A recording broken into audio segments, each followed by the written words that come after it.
Welcome back, everyone, to Let's Play Fallout New Vegas. You're here with Randall Lefebvre, otherwise known as DraxxKraven. When it's time, Do you require some additional services? to get ourselves put back together. Swap body parts. Put my heart back in my chest, please. Cardiac arrest perk. Your heart is back in your body, but some advanced technologies remain. You are less resistant to poison, only 50%. Robots are only somewhat confused, 25% less likely to score a critical hit. But on the bright side, healing items and chems are twice as effective, plus 50%. Nice. Ah, oh God, why the pain? Do you require some additional... Swap body parts. Reattach my spine. Your spine is back in your body, but some advanced technology remains. Your torso can now be crippled again, but your strength and damage threshold bonuses have doubled. Yay! Plus 2 strength.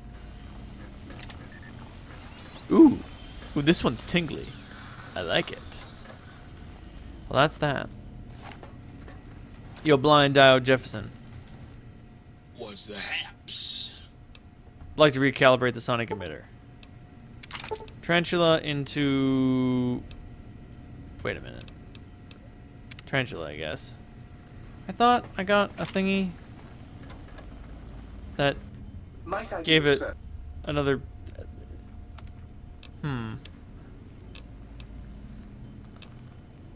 There's another sonic emitter, but I could have sworn I got a different...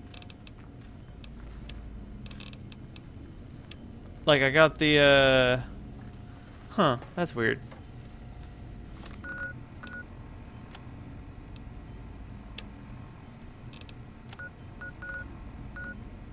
Huh. Oh well, I won't worry about it too much.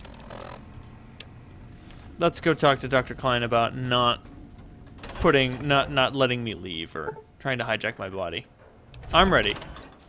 I'm not too worried about what's going to happen. Klein. The lobotomite returns. Our lobotomite. Has Dr. Mobius been denominated into scrap metal and voice module parts, as we hoped?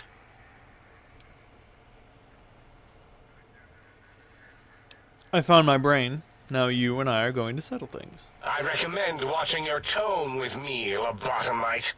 Now, your brain. Hand it over, or we'll extract it again. I'm not handing my brain over. I think there's some things that we should discuss. And what could we possibly have to speak about? You have the brain, we have the technology. All you must do is surrender. With it, we can finally leave this place. I cannot tell you how boring this place gets, chopping up the landscape and everything in it. And we have so many questions to ask your brain first. About this Mojave place. A fertile testing ground for our experiments. You think I am the lobotomite? No. My skull houses the brain of Mobius!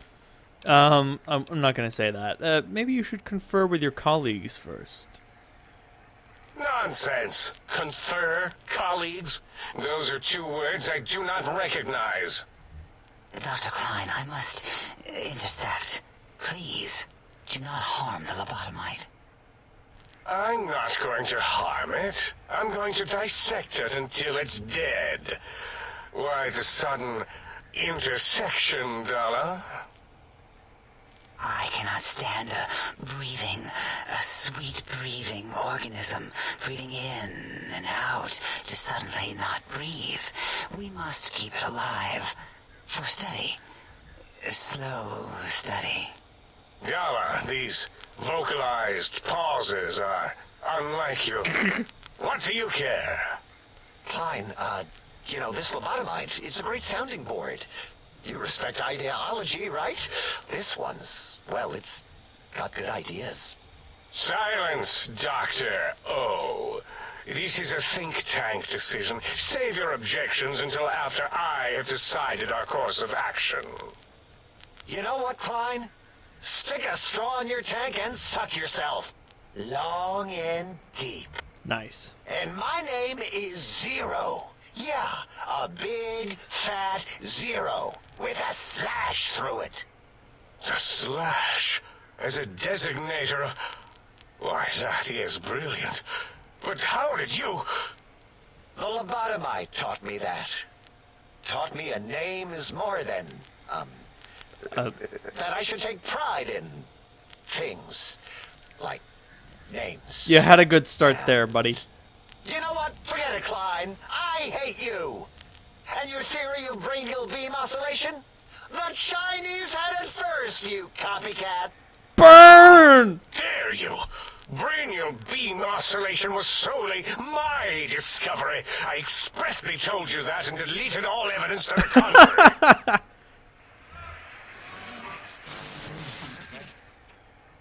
It's 2-8. Hey. Why are you acting like this? You've never refused to commit necessary surgery before. And this lobotomite needs its surgery.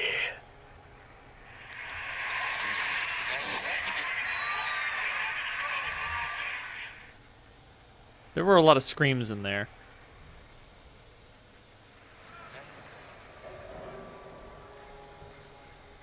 A noble speech, but there is no room in my vocabulators for friend and lobotomite in the same sentence.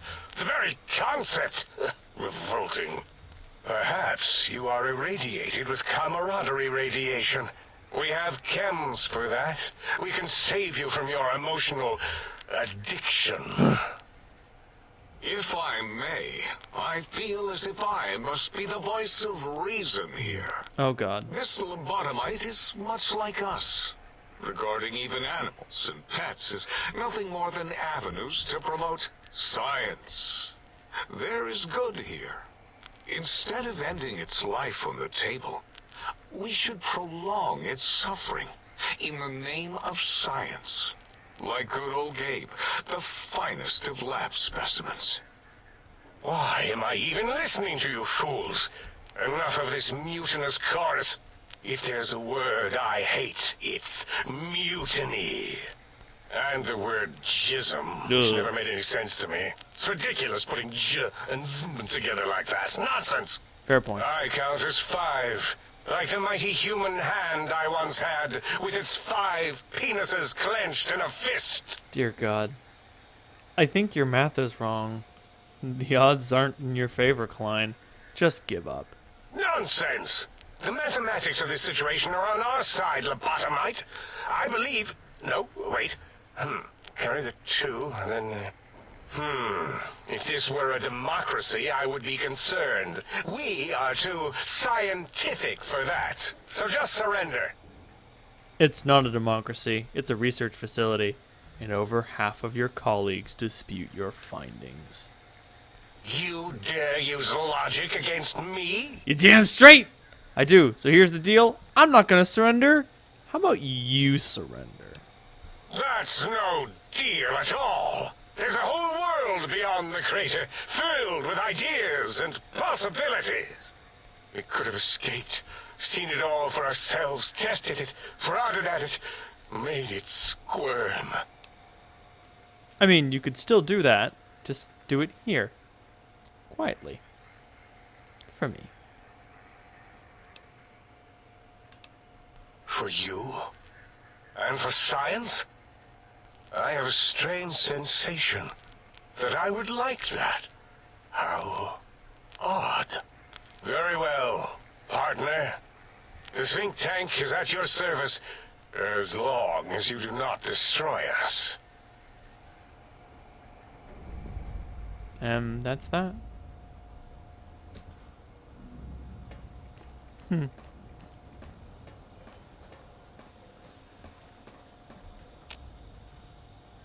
As it had been in the years before the Great War, Big Mountain, the Big Empty, became home to one of the brightest minds of the 23rd century. The courier watched over the Big Empty for years to come, caring for it and keeping its discoveries safe until they were needed to help others. Which had always been Big Mountain's purpose. Past the laboratories and science, it had always been intended as a place to build the future of all mankind. The Sync Central Intelligence Unit was impressed by the amount of exploration the courier had undertaken. Facilities believed lost, destroyed, or ones that had simply gotten up and walked to new locations had been rediscovered by its intrepid new master. Internally, the artificial personality debated as to whether it preferred the old management to the new, and concluded that the courier's thorough approach to research and investigation was admirable and worthy of its respect. Nice. Dr. Mobius continued his research undisturbed in the Forbidden Zone. As much as he had attempted to create better scorpions, he tried the same with humanity, with considerably less success. These failures didn't bother him overmuch. Once the rush of mentats wore off, he forgot he had failed in any event. After all, the bright young mind who had come to visit him in the Forbidden Zone had already exceeded his expectations. The Sync atop the dome bustled with the voices of a small town, constantly chirping, arguing, and snarling at each other. Still, this all happened productively in the interests of its new owner. The Sync Central Intelligence Unit discovered, despite its inversion code, it was comforted by the sense of community the other personalities gave it. The biological research station, obsessed with seeding everything in sight, requested a transfer to the X-22 Botanical Garden, so that it might, in its own words, sensually fertilize the garden's smooth contours. God damn it. The garden sent back a polite refusal, saying it had prior commitments with a vault it had helped infect before the war. The book chute continued to devour all seditious materials until it nearly choked on a paperclip. It adamantly maintained it was a Chinese paperclip, and the whole thing had been an elaborately orchestrated assassination attempt. Whatever the reason, it slowed down for a while, carefully appraising each document and clipboard that came to it. The light switches continued to bicker and flicker. This persisted until the day someone dropped a flashlight in the sink, and the two of them united in their hatred of the showboat. One of them eventually transferred to the Lightwave Dynamics plant, and began a long, unrequited affair with one of the holograms. The Sync continued to ruthlessly scrub any particulate matter that came near it. Eventually, it gained access to the magneto-hydraulics plant and nearly flooded all the Big Empty in an attempt to scrub the crater clean. God damn it. Once it learned of the innovative toxins plant, however, it gained new purpose. It sought to develop antitoxins to flush into its drains and counteract the poisons bleeding into the soil. Aww. The toaster continued its psychotic spree, reducing all appliances in range to scrap electronics and spare parts. After one of its more psychotic episodes, however, the other Sync personalities decided enough was enough and dumped the toaster in a bathtub. Oh, here it comes. Sparking and hissing, the toaster swore its enemies would rue the day when they had bread and no way to toast it. Muggy did his best to collect coffee cups, although in his quest, he accidentally trapped himself in Higgs Village. It might have been the end for poor Muggy. Oh no! Except he found it peaceful there, tidying up the kitchens of the think tank professors back when they had been flesh and bone. Well, except for Dr. O, who was an asshole for having created Muggy in the first place. Muggy left O's house deliberately dirty, punishing the dishes and cups that lived there in blind revenge for serving Dr. O. Blind-eye old Jefferson eventually discovered a new sound. Silence. It only made him more filled with the blues than before. It was rumored by the other personalities that he had a brief fling with the light switches. Although he forgot their names much too often and was soon left in the dark as punishment. Damn it, Jefferson. Autodoc, always gentle and methodical, kept sewing up the courier in all the right places when the skin split open from repeated wear and tear. The Autodoc was just glad to have purpose again. It heard its simpler brothers and sisters who got shipped to the Sierra Madre were bored out of their skulls in that toxic dead city. In time, the Autodoc found a way to deactivate the Y-17 trauma harnesses, releasing the corpses they had held prisoner for almost 200 years. Nice. As the courier ran through the X-8 facility multiple times, the computers analyzed the test subject's movements. Rather than performing a superficial observation, they realized the subject barely knew what communism was, or even what a high school was. This confused them for a time, until the facility finally realized that its research had succeeded.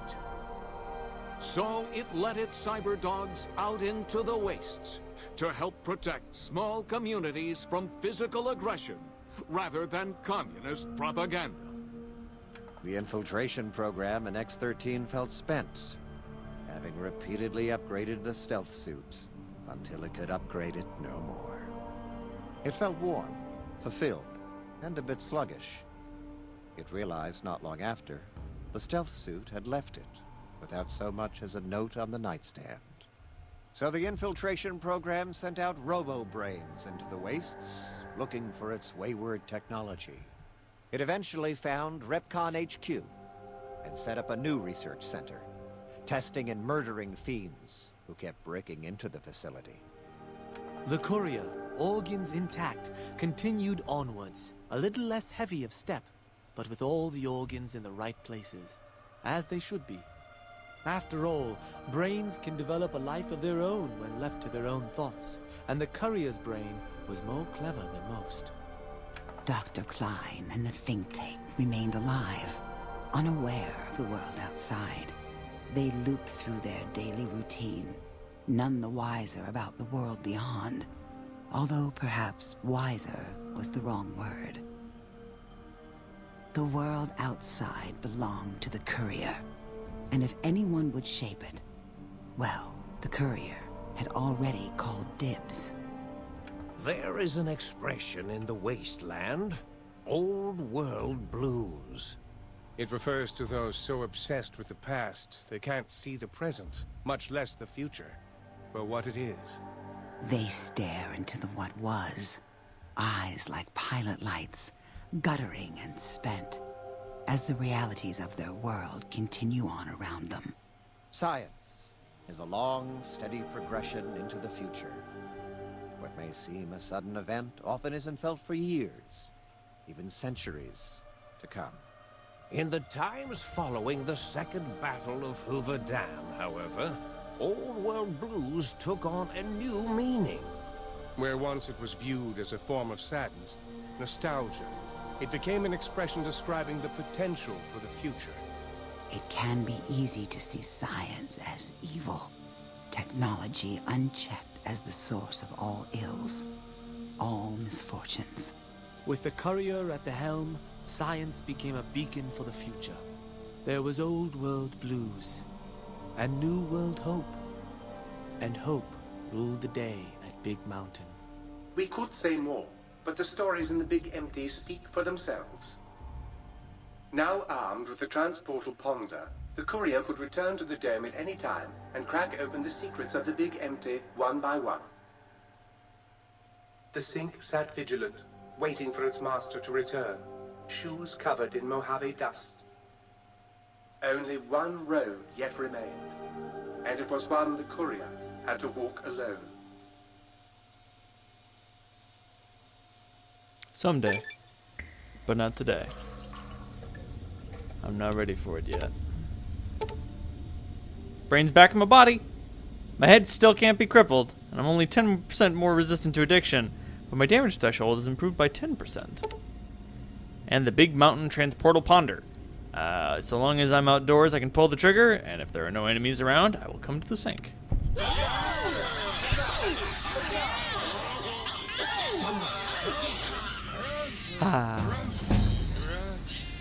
And a level up. Did I hear a ding? I think I heard a motherfucking ding. Alright, let's up our medical knowledge. There's an ability. There's a perk that I want real bad.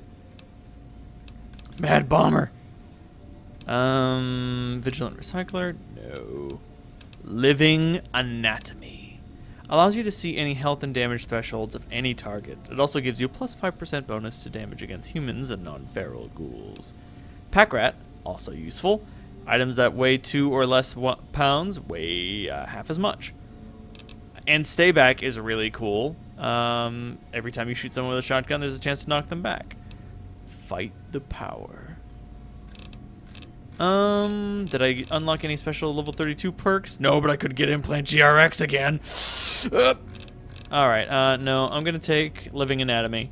So now we'll have more information about the enemies we face.